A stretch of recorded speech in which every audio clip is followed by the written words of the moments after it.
देवल हे असित ऋषींचे पुत्र होते. ते अत्यंत तेजस्वी, ज्ञानी आणि तपस्वी ऋषी होते. भगवद्गीतेत नारद व व्यास यांच्याबरोबर देवल यांचा उल्लेख आला आहे. त्यांनी देवल स्मृती नावाचा धर्मशास्त्रीय ग्रंथ लिहिला आहे. त्या स्मृतीमध्ये जे लोक जबरदस्तीने किंवा इतर कोणत्या कारणामुळे धर्म बदलतात, त्यांना पुन्हा हिंदू धर्मात कसे घ्यावे याबद्दलचे नियम सांगितले आहेत. देवल ऋषी अनेक वर्ष दैवल ऋषींनी अनेक वर्ष कठोर तपश्चर्या केली व भगवान विष्णूंना प्रसन्न करून घेतले. विष्णूंनी त्यांना दर्शन देऊन अनेक वर दिले. देवल स्मृतीमध्ये हिंदू धर्माबद्दल विशेष चर्चा केली आहे. पैकी धर्म आणि अधर्म म्हणजे काय, हिंदू धर्माचा मूळ सिद्धांत काय, पूजा अनुष्ठान यांचे नियम, विवाह आणि परिवार, सामाजिक राजकीय आणि नैतिकता यांच्या आचरणांचे नियम त्यात सांगितले आहेत. ते सांगताना नियम व विधी यांची व्यवस्थित तर्कसंगत मांडणी पण केली आहे. त्यामुळे हा ग्रंथ म्हणजे एक महत्त्वपूर्ण संदर्भ ग्रंथ आहे. याशिवाय देवल स्मृतीमध्ये परधर्मात गेलेल्यांना शुद्धीकरण करून पुन्हा हिंदू धर्मात घेण्याबाबतचे नियम सांगितले आहेत. त्यासाठी त्यांचे शुद्धीकरण करून त्यांना पुन्हा हिंदू धर्मात घेतले जाईल. अशा शुद्धीकरण करून घेतलेल्या लोकांसाठी त्यांनी काही नियमही सांगितले आहेत. अशा व्यक्तींनी आपली श्रद्धा आणि विश्वास यांना महत्त्व दिले पाहिजे. त्यांनी आपल्या पूर्वकर्माबद्दल प्रायश्चित्त घ्यावे. पुन्हा एकदा हिंदू धर्मात आल्यानंतर त्यांनी हिंदू धर्मातील सर्व नियमांचे आचरण करावे. त्यांनी हिंदू धर्मात सांगितल्याप्रमाणे पूजा आणि अनुष्ठानही करावे. त्या काळी सिंध प्रांतामध्ये आक्रमकांनी अनेक हिंदूंना जबरदस्तीने त्यांच्या त्यांच्या धर्मात परिवर्तित केले होते. अशा लोकांसाठी देवलांनी हे नियम ग्रंथात करून धर्म परिवर्तनाला आळा घातला. असे सांगतात की दक्षिणेतील स्वामी विद्यारण्य यांनी उत्तरेतून आलेल्या हरिहर आणि बुक्कराय यांना शुद्ध करून हिंदू धर्मात सामावून घेतले. इतकेच नाही तर या दोघांचे साह्याने त्यांना मार्गदर्शन करून त्यांनी विजयनगरच्या हिंदू राज्याची स्थापना केली. मात्र हिंदुस्थानात अनेक ठिकाणी इस्लामी राज्य निर्माण झाली होती. त्या मुस्लिम शासकांनी मुसलमानांना शुद्ध करून पुन्हा हिंदू धर्मात घेणाऱ्या लोकांना मृत्यूदंडाची शिक्षा जाहीर केली.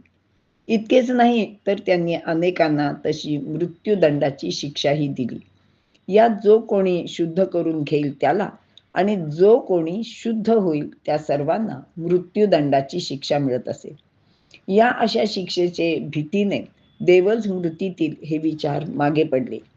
त्याऐवजी नवा नियम अंमलात आणला गेला की जो एकदा मुसलमान झाला त्याला आपला धर्म बदलता येणार नाही. मात्र स्वामी विद्यारण्यानंतर महाराष्ट्रातील थोर राजा शिवछत्रपती यांनी अशा बळजबरीने मुसलमान केलेल्या लोकांना पुन्हा प्रायश्चित्त देऊन हिंदू धर्मात घेण्याची प्रथा सुरू केली. काही कथांनुसार देवल ऋषींचा आश्रम सह्याद्री पर्वतावर होता. तिथे त्यांनी घोर तपश्चर्या केली होती. यासंबंधी आणखी एक गोष्ट अशी सांगितली जाते की यांनी हुहू नावाच्या गंधर्वाला शाप दिल्याची एक गोष्ट आहे. देवल ऋषी रोज सकाळी नदीवर स्नानासाठी जात.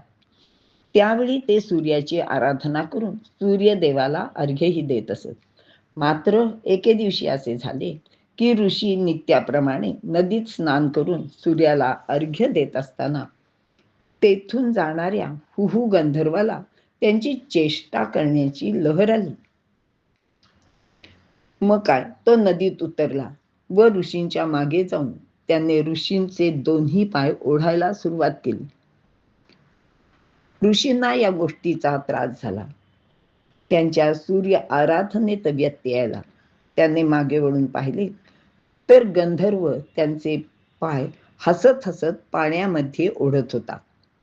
आता ऋषींना राग आला. ते रागावून म्हणाले, अरे मूर्खा, तू माझ्या आराधनेत व्यत्यय आणलास. इतकेच नाही तर तू माझा अपमानही केला आहेस. मी तुला शाप देतो की तू एखाद्या मगरीप्रमाणे पाण्यात पाय ओढण्याचे जे कृत्य केले आहेस, त्यामुळे तुला मगरीचा जन्म मिळेल. आता शाप ऐकून गंधर्व खूप घाबरला. तो ऋषींकडे क्षमा याचना करू लागला. त्याला आपल्या कृत्याचा पश्चाताप होऊ लागला. तो वारंवार नमस्कार करून क्षमा मागू लागला व म्हणाला, कृपा करून आपला शाप मागे घ्या. शेवटी ऋषींना त्याची दया आली.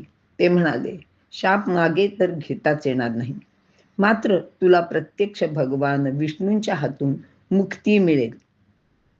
आपल्याला गजेंद्राची कथा माहिती आहे. गजेंद्राचा पाय ज्या मगरीने पकडला होता, तो हा शापित गंधर्व हुहू होता. गजेंद्राबरोबरच भगवान विष्णूंनी याला पण मुक्ती दिली. तो पुन्हा गंधर्व होऊन स्वर्ग लोकी गेला.